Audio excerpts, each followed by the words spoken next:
Isang magandang araw Pilipinas, magandang araw Soc Sergeant sa ngalan ni Philippine Information Agency Director General Catherine Chloe Di Castro at PIA 12 Regional Director Frian Abquilan. Ako po si Oliver Rivera at ito ang programang Performing and Informing. Samahan po ninyo kung alamin ang mga latest development programs, projects and activities ng ating pamahalaan na ipinatutupad sa bahaging ito ng bansa. Ngayon po ay buwan ng Hulyo o Police Community Relations Month o PCR. Andito po tayo sa Regional Office ng National Police Commission o NAPOLCOM upang pag-usapan ang mga programang kanilang inihanda kaugnay ng selebrasyong ito. We have with us today, it's a pleasure to have with us on our program ang Regional Director ng NAPOLCOM Region 12, Attorney Randy F. Babaw. Attorney, ang inyong pagbati po muna sa ating mga manonood. Magandang umaga, Oliver. Magandang umaga po sa inyong mga viewers. Maraming salamat po sa inyong pagkakataon na binigay sa amin para maipaalam sa ating komunidad ang ating mga activities for this month. RD, before we start po with the PCR, quick briefer lang or backgrounder para po sa ating mga kababayan para malaman po nila ano po yung mandato ng National Police Commission. Okay. Ang National Police Commission po is a national government agency that is mandated by the Constitution and by law to administer and control the Philippine National Police. Actually, under Section 5 of Republic 8551, naka-enumerate po doon kung ano pa yung mga function ng NAPOLCOM. Hindi ko po siguro babanggitin na lang, pero yung mga importante po. Sige po. Isa po dito is yung develop policies for the manpower allocation ng Philippine National Police, yung kanilang recruitment, yung kanilang promotion, retirement, as well as yung conduct po ng police examination. Pangalawa po, we also inspect and assess the compliance of the PNP on the issued policies ng NAPOLCOM. Then we also affirm and modify the decisions of the Chief PNP and yung kanyang regional director sa administrative cases po ng mga erring police personnel through our National Appellate Board and the Regional Appellate Board. We also monitor the performance of the local chief executives as NAPOLCOM deputies. Kasi po, under Republic Act 6975, as amended by Republic Act 8551, automatic po yan na upon ma-elect po yung ating mayor o yung governor, automatic po sila deputized ng National Police Commission. Tapos, we also monitor and investigate mga police anomalies and irregularities. Kung meron po tayong mga police personnel na may ginagawang hindi tama, iniimbestigahan po ito ng NAPOLCOM, motu proprio, at nagpa-file po tayo ng kaso. Aside sa motu proprio, meron tumatanggap din po tayo ng mga complaints from our sa public kung meron po silang reklamo sa ating kapulisan. We also give advice to the President on all matters pertaining to the function and administration of the Philippine National Police. And lastly, we submit to the President through the Secretary of the DILG what we call the National Crime Prevention Program. So, yun po siya. Meron pa po isa. We also advise the President on all matters involving police functions and administration po. So, basically, yun po yung mandate. Balikan ko lang po konti, RD, before we go sa National Crime Prevention Program this year. Yung RD, since na-mention niyo po kanina yung LGUs, Alam po natin, kaka-take oath lang po or kakaupo lang ng mga ating mga local chief executives, yung mga bagong set ng officers for 2025 to 2028. Saklaw po nila, RD, di ba, yung pagpili ng mga chief of police na ma-assign sa kanila. And then, dumadaan po ba yun sa NAPOLCOM? Tama po yun. Under po sa Republic Act 8551, Hmm. they have the authority to choose yung kanilang chief of police. Opo. Pero meron po tong requirements, may qualification po dapat na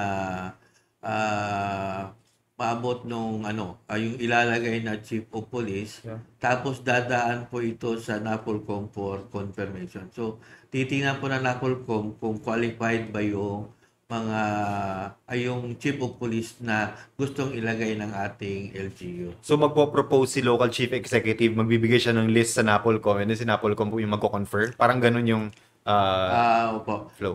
Actually, yung list manggagaling po sa ating provincial office, Okay. police provincial office. Tapos pipili po doon yung ating LCEs. yung mayor natin. Tapos titingnan po natin kung yung bang pinili niya is qualified po. Opo. RD, paano naman po nakaka-contribute yung NAPOLCOM sa na-mention po ninyo na mga mandates po ninyo? Paano po nakaka-contribute si NAPOLCOM sa crime prevention both in the national and the regional level po? Okay.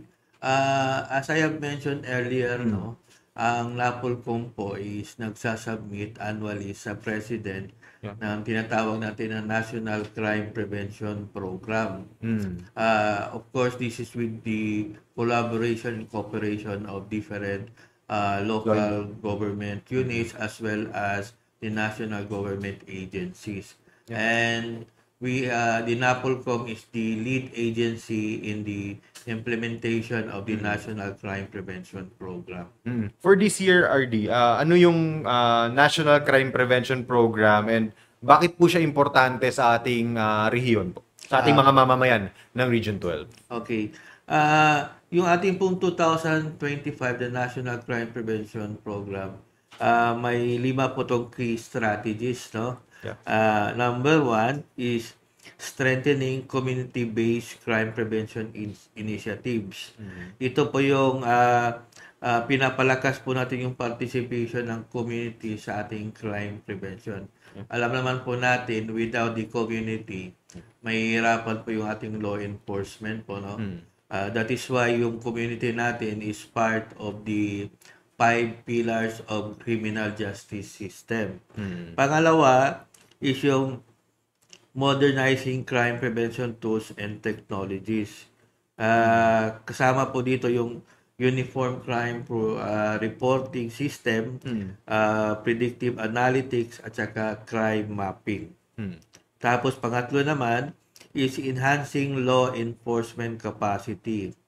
Dito po natin equip natin ating mga law enforcement agencies, particularly ang PNP, on how to address the modern crime challenges.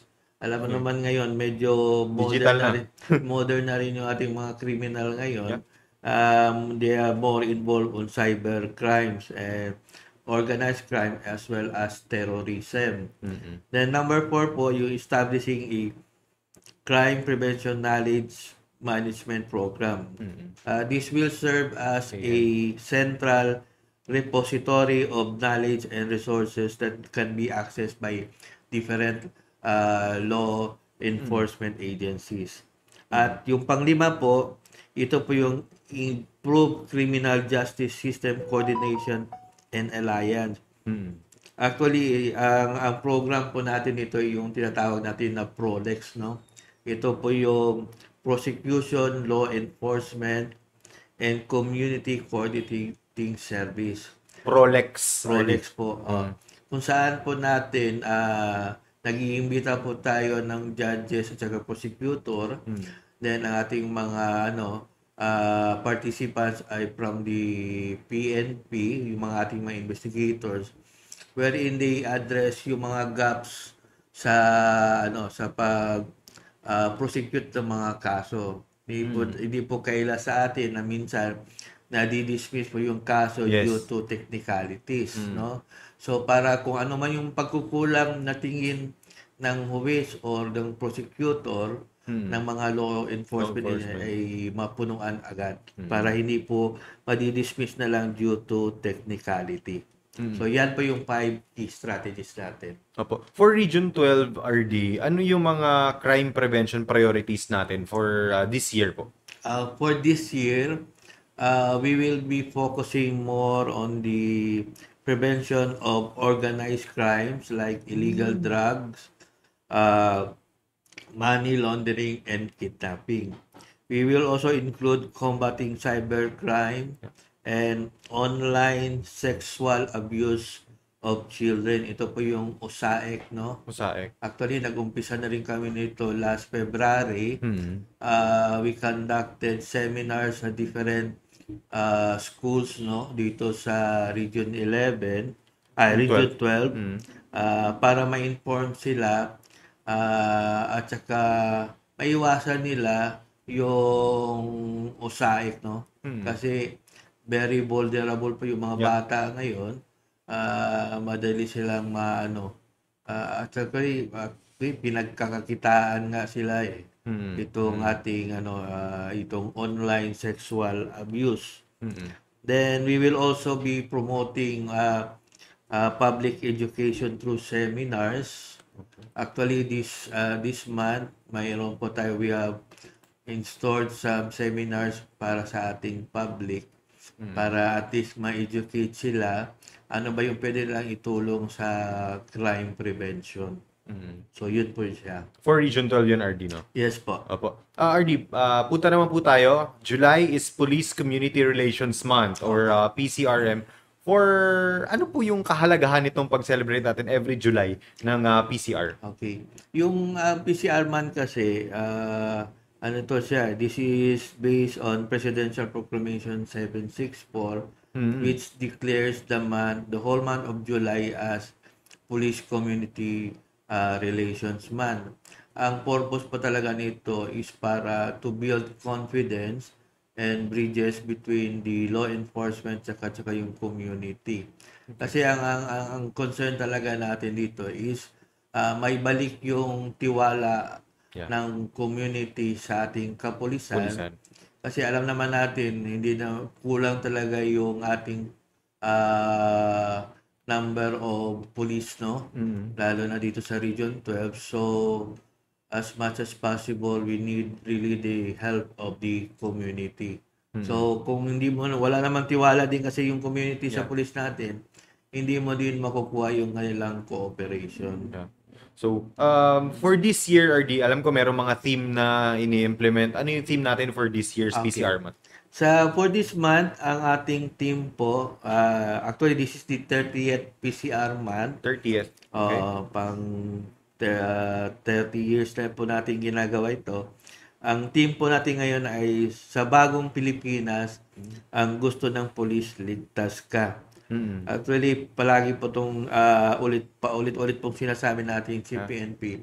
You want to ensure the safety of the public. Para gusto niyang maging confident po yung ating publiko na safe po sila pag naglalakad po sila sa lansangan. For Region 12, RD, ano yung mga naka-line up natin na activities po? Okay. For the month of July, gaya ng sinabi ko, yung Prolex, mayroon po tayong Prolex na face-to-face, mayroon din po tayong Prolex na virtual. Actually, ang kagandahan kasi itong Prolex natin, kasi ang mga participants natin nito mostly are from PNP, and we will those participants will be credited 6 to 7 CPD units. No? Units. Okay po. Ito po yung continuing development Program for Development. Parang yung sa PRC. yung sa PRC po, CPD. Continuing Professional Development. Okay. So, para po ma-renew yung kanilang license, License. kailangan maka-earn po sila Yeah. ng mga units. Mm. So, by participating dito sa ating Prolex, they will be given credits by the Board of Criminology. Okay. Tapos, meron din po kaming kasi there was a time na binisita po namin si Governor Lala ng North Cotabato at nabanggit nga niya yung kanilang mga vehicular accidents Yes. involving mga motorcycle vehicle. So, magkakandak po kami ng seminar doon sa Kabakan para sa road safety. Road safety. No? Okay. So, para at least ma-inform natin yung mga motorista, ano ba dapat yung gawin nila, paano ba sila maging disiplinado na mga mga Driver. drivers. So, Opo. Ano yung participation? Lahat ba ito, RD? Lahat ng mga police stations natin? May mga kanya-kanya activities din ba silang gagawin? Actually, meron ding mga activities po ang ating kapulisan. Isa po dito. Actually, kahapon nag-hanging of streamers tayo. Yeah. Lahat po ng ating police stations. We also requested some of the national government agencies Yes. and local government units na to hang the streamers nung ating PCR month. Tapos, they will also be, ang pagkakalam ko, pupunta rin ang ating mga ibang mga police station sa barangay para at least makausap yung mga doon, yung community at mapag-alaman kung ano ba yung mga kailangan nila. Sa ano ba yung mga kinaharap nila na mga problema when it comes to peace and order. And then yung police yung magko-connect sa kanila sa proper agency, RD, ganun. Tama po yun. Opo. RD, community participation na mention po ninyo kanina, paano naman po makakatulong yung mga public, itong mga CSO natin, mga civil society organizations, na masuportahan yung mga goals nitong National Crime Prevention Program and then yung Police Community Relations Month po? Actually, we encourage them to mag-initiate ng mga crime prevention activities. Yun nga, ina-encourage din namin yung ang publiko to be vigilant sa kanilang area kung meron po silang nakikitang mga kaduda-dudang mga pangyayari, kaagad nila tong ipag-alam sa ating kapulisan. Kasi nga pag nangyayari kasi yung krimen, most of the time wala naman talagang pulis na nakaka-witness niyan. Ang nakaka-witness niyan is yung ating publiko. So we encourage them to report it to to the nearest police station. Opo. RD, before we proceed dun sa inyong mensahe, na-mention po ninyo kanina, part po ng mandates ni NAPOLCOM is yung sa recruitment and promotion. Ongoing ba yung recruitment natin for this year? Hindi ko pa alam kung kailan talaga, pero I'm sure na magkakaroon tayo ng recruitment for the second semester of 2025. Actually, you just have to visit from time to time the website of the PNP. So online na rin pala talaga, RD. Online po yung application natin. Sa mga gusto pong mag-apply or pumasok sa PNP, ano yung process na dapat nilang gawin, RD? Okay. Siguro tingnan muna nila kung pasok ba sila doon sa qualification. No? Yes. Una, dapat yung edad is within 21 to 30 years old. 30. Okay. Tapos, you must be a graduate of a 4-year course. Tapos, kailangan ano pa ba yung mga qualification yan? May mga eligibility ba? Yes, eligibility. Kung if you are a holder of a PRC license, pwede na po yun. Pero kung hindi naman, civil service, at least you are a passer of the civil service professional Mhm. or yung ating tinatawag na police entrance examination Yes, ito. na binibigay po ng National Police Commission. Opo, ito RD, tapos na ba yung NAPOLCOM exam natin or may schedule pa for the year? Okay. Kakalabas lang po yung result Okay. ng ating exam that was held last April. You can check the website of the NAPOLCOM para makita na ninyo kung pumasa ba kayo o hindi. Tapos, kung nakita nyo yung pangalan ninyo na nandoon, pwede po kayong pumunta dito sa aming opisina para humingi po ng certification na pumasa po kayo. Habang inaantay ninyo yung report of rating na manggagaling po sa central office. Sa RD, in the previous years, ito ang karaniwang question ng ating mga gustong mag-take ng NAPOLCOM exam. Yung sa slots daw po, RD, medyo nahihirapan yata yung iba. Ngayon, online na ba lahat ng process? Okay. Actually, online na po yung natin, scheduling natin, no? Kasi mahirap po kasi kung walk-in lahat, so hindi po natin kakayanin. So, ang tawag nito, actually, hindi naman kaagad siya na napupuno. So, you will have all the opportunity para makapag-apply. Doon naman tayo RD sa mga number of police personnel natin in Region 12 na mention po ninyo kanina hindi po sapat. So ano po yung mga ginagawa kaya natin from the central office po ba talaga ito na every year talaga yung hiring natin mataas yung quota natin or ano? Actually, ang dalawa kasi yung recruitment ng PNP, no? Yeah. Yung attrition at saka yung regular. Sige, i-explain natin RD. Okay. Sige po. Yung attrition kasi na quota, ito yung pampalit doon sa mga nag-retire, Okay. namatay, o nag-resign, or nag-awol na lang, umalis, or na-dismiss from the service. Okay. So, yan po yung attrition quota. Yung regular quota naman is yung, dagdag po ito sa, tawag nito, sa existing number of police natin.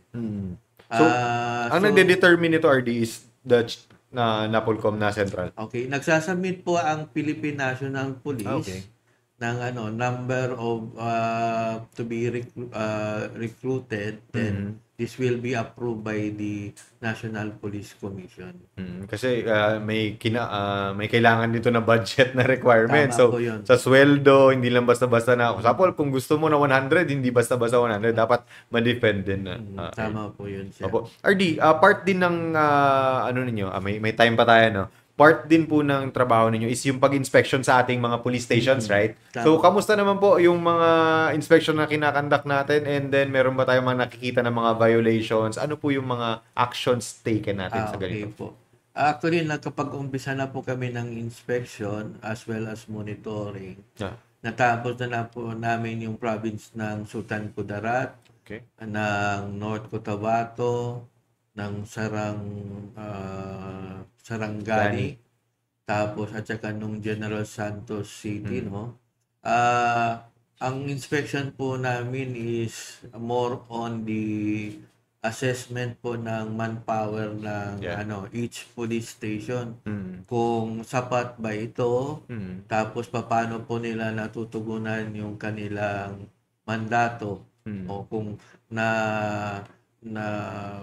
tawag nito, na-perform ba nila ng maayos yung kanilang trabaho despite nakakulang sila. Base po sa na actual strength po ng kanilang police station. Tapos meron, hindi naman actually yung inspection naman namin is not to find fault but to assess kung saan ba may kulang, tapos nagbibigay po kami ng recommendation. Tapos, and we require the police station to take an action based on our recommendation. RD, before dun sa message niyo, last na, pag sa ating publiko, kung meron silang reklamo sa mga police, airing police officers, saan sila pwedeng dumiretso? Diretso ba na Polcom or may process ba na susundin? And then, makakasiguro ba sila na ma-actionan po ito? Opo. Sa ano kasi, sa when it comes to investigation Investigation. ng mga erring police personnel, no, Mm. pwede kaming mag-conduct motu proprio based Yeah. lang doon sa anonymous. Mm. Tapos, pwede rin silang mag-file ng complaint dito sa amin. Then, we will conduct an initial evaluation kung kompleto ba yung kanilang complaint. Tapos, then we will conduct a pre-charge wherein we will ask the respondent to submit his counter affidavit. Mm. So, administrative, ano ito? Administrative case po ito. So, ang penalty po nito is either suspension, demotion of rank, at yung pinakamataas yung dismissal from the service. Huwag po kayong matatakot o mag-aalilangan na mag-file ng reklamo dito sa amin kasi sinisiguro po namin sa inyo na bibigyan po namin ng yung tamang aksyon yung inyong reklamo. May mga nasampulan na ba, RD? Meron na rin po tayong mga based sa record namin, may mga na-dismiss na rin po. Meron na rin pong na-suspend or na-demote. Meron din naman ding mga kaso na-dismiss dahil nga sa wala namang probable cause. Sige po. Before we end the program, RD, ang inyong mensahe na lang po sa ating mga listeners and viewers as we celebrate itong 30th PCR month. Again, maraming salamat po sa PIA sa inyong time. Ang crime prevention po is everybody's concern po. Hindi po ito trabaho lang ng ating kapulisan. Kasi nga lahat po tayo apektado nito. So I am appealing to everyone to please participate, cooperate sa ating crime prevention programs. Kung meron po kayong mga alam na dapat na medyo po kahinahinala o dapat nating ipagpaalam talaga sa kapulisan is ipagpaalam po natin para at least magawan kaagad natin ng aksyon. So sa mga ating mga estudyante na palagi ko po itong sinasabi pag pumupunta kami sa mga schools, na always give priority po sa inyong education. Wag po tayong hindi natin kailangan subukan ang droga para malaman kung masama ba ito o hindi. Kasi talagang masama ito. Wala po itong maidudulot na mabuti po sa atin. So, you stay in school para magkaroon po kayo ng magandang kinabukasan. Tapos kung meron na, gaya ng sinasabi ko palagi, kung dapat i-report po nyo agad sa ating mga otoridad. So again, maraming salamat po sa PIA sa pagkakataon na ito. Sana hindi po ito yung huli at magkaroon pa po tayo ng mga ganitong mga activities po para at least palagi po nating ma-remind yung ating community na katulong po kayo ng kapulisan sa kanilang trabaho at sa pag-prevent po ng mga krimen. Maraming salamat po. Thank you, RD. RD, sino ang commissioner natin ngayon sa Napolcom? Ang ating Vice Chairman and Executive Officer is si Attorney Rafael Calinisan. At ang ating mga regular commissioners po is Commissioner Angan, Commissioner Vega Cancio at si Commissioner Bernabe. Then ang ating pong ex-officio chairman is siya po yung ating SILG na si Secretary Rimulya at ang ating bagong Chief PNP po na si General Torre. From Coronadal City yun. From Coronadal City po siya. Opo, Tama po sige. yun. Sige, maraming salamat po sa ating guest, ang Regional Director ng National Police Commission Region 12, Attorney Randy F. Babaw. Sa ngalan, Philippine Information Agency Director General Catherine Chloe De Castro at PIA 12 Regional Director Frian Abquilan, ako po si Oliver Rivera. Maraming salamat at isang magandang araw, Soc. Sergeant.